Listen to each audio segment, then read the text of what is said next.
नपुंसक क्या है समझना पड़ेगा। ये स्तन केशवती स्त्रीष्यत लोमसः पुरुष स्मृतः, ऐसा लिखते हैं सामान्य रूप से। क्या लिखते हैं? स्तन केशवती स्त्रीष्यत, लिख लीजिए। स्त्रीष्यत लोमसः पुरुषः स्मृतः, ऐसा लिखते हैं ग्रंथकार। किंतु ये लौकिक लिंग को निर्धारण करता है यह श्लोक। ये किसको निर्धारण करता है? लौकिक लिंग।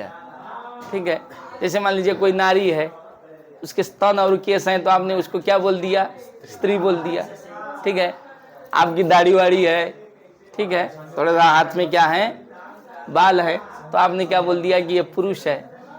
किंतु शास्त्र की जो लिंग निर्धारण की स्थिति है वो थोड़ा सा अलग है, इसलिए इसको गंभीरता से समझना पड़ेगा। इस पार्ट को हम केवल लिंग निर्धारण को लेकर के एक दिन अलग से आपको समझाएंगे। नहीं तो आप जो शास्त्रीय लिंग है, जैसे खटवा शब्द बोला आपने, चौकी को क्या बोला? खटवा। अब खटवा को कैसे कहेंगे स्त्रीलिंग है? न तो स्तन है न केस है। वृक्ष पुलिंग है हमारे क्या है? क्या है? वृक्ष क्या है? पुलिंग है। और उसके कौन से बाल हैं बेचारे के? तो इसलिए स्तन केशवती स्त्रीष्यत लोमसः पुरुष स्मृतः, ये किसको निर्धारण करेगा? लौकिक लिंग को निर्धारण करता है। जो हमारा शास्त्रीय लिंग है उसका अलग प्रकरण है, हम आपको बताएंगे। उपचय अपचय को लेकर के है। क्या है? उपचय। यदि गुणों का उपचय हुआ तो क्या होगा? गुण का अपचय हुआ तो क्या होगा? गुणों का साम्यावस्था हुआ तो क्या हुआ? उसको लेकर के निर्धारण है। तो वो हम एक दिन पाठ पढ़ाएंगे आपको, ठीक है ना। तो अभी सामान्य रूप से इतना समझिए कि अजंत नपुंसक मतलब वे अजंत शब्द जो नपुंसक लिंग में विद्यमान है, वे अजंत शब्द जो नपुंसक लिंग में विद्यमान है, उनको अजंत नपुंसक शब्द कहेंगे।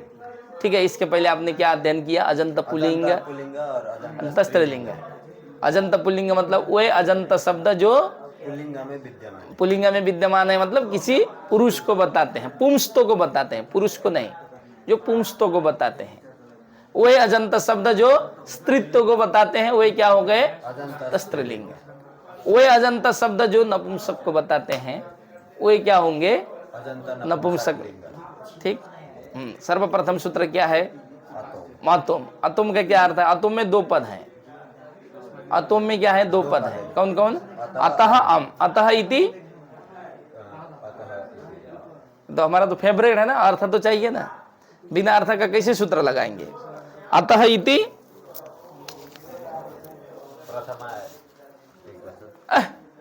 ये सब नहीं बोलना है। अतः इति, असीम जी, अतः इति। हाँ, अतोम में अतः, फट से बोलिए। हाँ, तो अर्थ देख के भी आपको वो होना चाहिए, अनुमान होना चाहिए। अर्थ क्या है? अतुंगात, तब पंचम्यंत है, इसलिए अतः क्या है? पंचम्यंत है।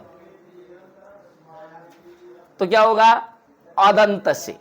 अदंत से मतलब क्या करना है? अंग का अधिकार है। वन समझिए, सूत्र में तो क्या है? अतः अम है, किंतु वृत्ति क्या है? अदंत। अदंत अंग अर्थ है। अर्थ क्या करते हैं? अदंत अंग से परे। तो प्रश्न सामान्य रूप में यहाँ हो सकता है, तो सिद्धांत कौमुदी में तो हम लोग पढ़ाते ही हैं। अदंत अंग कैसे निकला अर्थ? तो कहते हैं अत क्या है? विशेषण है। अंग क्या है? विशेष्य है। अंग का अधिकार आता है, तो विशेषण है, उसमें तदंत विधि होती है, येन विधि तदंतस्य के द्वारा। इसलिए अतः का अर्थ क्या किया जाता है? अदंत अर्थ किया जाता है। इसको ठीक से समझिए। कहीं भी ऐसा आ रहा है, अदंत प्रातिपदिक अर्थ आ रहा है, अथवा अदंत क्या है? अंग आ रहा है। ठीक, इस तरह के अर्थ आते रहते हैं। ठीक, वहां क्या समझना है कि विशेषण और विशेष्य भाव को लेकर के क्या हुई होगी? तदंत विधि हुई होगी। नहीं तो सूत्र में क्या है? खाली अतः है। वृत्ति में कैसे करेंगे? अदंत अंग कैसे करेंगे? आप भी सुन सकते हैं, आपका भी तो है ना इधर ही। तो अदंत अंग कैसे करेंगे? तो इस प्रक्रिया को आप अपना सकते हैं, मुझे बार बार इस चीज को बताना ना पड़े। ठीक, अदंतांग से परे नपुंसक लिंग में विद्यमान, नपुंसक लिंग में विद्यमान जो अदंतांग है, नपुंसक लिंग में विद्यमान जो अदंतांग है, उस अदंतांग से परे जो सु और अम है, जो सु और अम है, उनके स्थान में क्या होता है? अम आदेश होता है। ये समझना है। क्या समझना है? अदंत अंग से परे नपुंसक लिंग में विद्यमान, नपुंसक लिंग में विद्यमान अदंत अंग से परे सु और अम के स्थान पर अम होता है। यदि नपुंसक लिंग में विद्यमान नहीं कहेंगे तब तो राम में भी हो जाएगा, तब तो किस में हो जाएगा?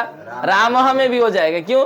राम अदंत अंग ही है, उससे परे सु ही है, उसके स्थान में भी क्या होने लगेगा? अम होने लगेगा।